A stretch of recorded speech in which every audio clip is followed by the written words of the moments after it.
I feel like the number one thing you learned where pain spreads through the web of humanity.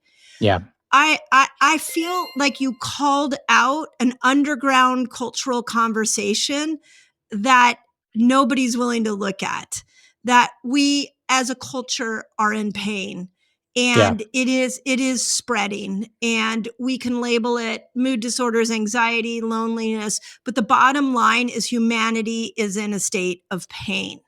Yeah. And there's something freeing about the way you phrase that spreads through the web. It's like it's contagious. Can you talk a little bit about that number one principle? Because that hooked me in right away. Yeah, I'm so glad that that really connected with you.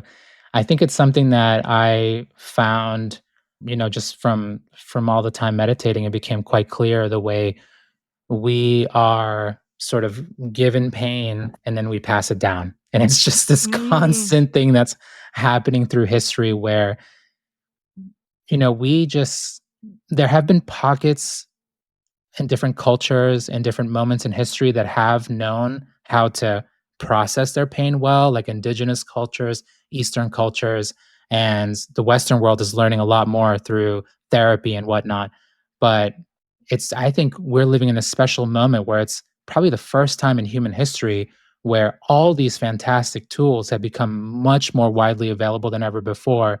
Because in the past, it was just like, someone hurt you, or your mm, society didn't understand you, or some form of abuse or trauma happened, and then we're just passing down what was given to us.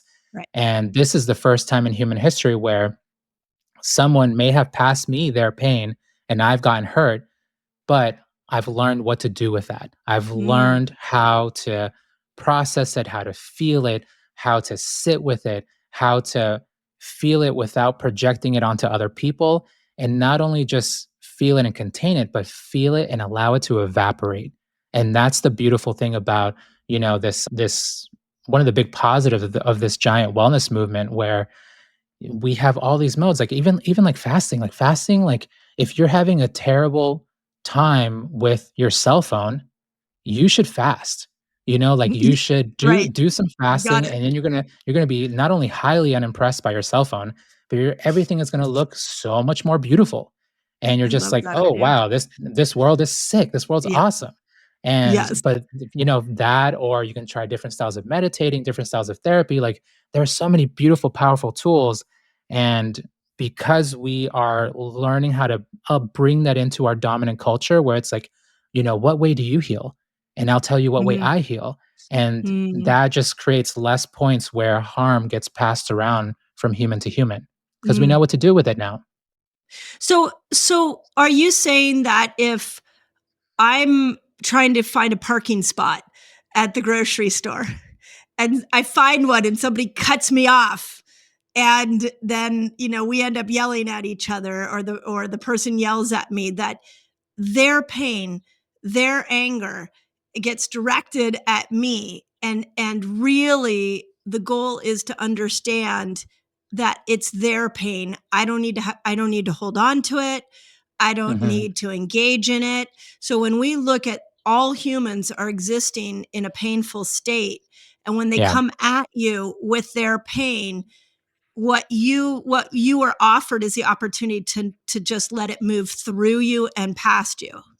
Yeah, absolutely. And even in that scenario that you brought up, let's say you are triggered and you do become reactive and you start screaming back at them. But then you go home and you realize, you know what? I don't like the way I showed up in that moment. I don't know what was going on with that individual, and if they were having some sort of emergency, or they had a horrible childhood or upbringing or whatnot. And you say to yourself, okay, I showed up in that manner, but you know what? I'm not going to let that moment turn me into that person. Mhm. And then I'm Yeah. not going to, like, you know, do the same thing that someone has done to me. So in that moment, you had a choice and you acted on it, and you decided, I could have acted better. I forgive myself, but I'm not going to do the same thing to another person. Yeah. So what's interesting is the classic is, a bunch of people come at you in a day, and you take on their anger. It riles you up, and then you take it home and you pass it on. Right.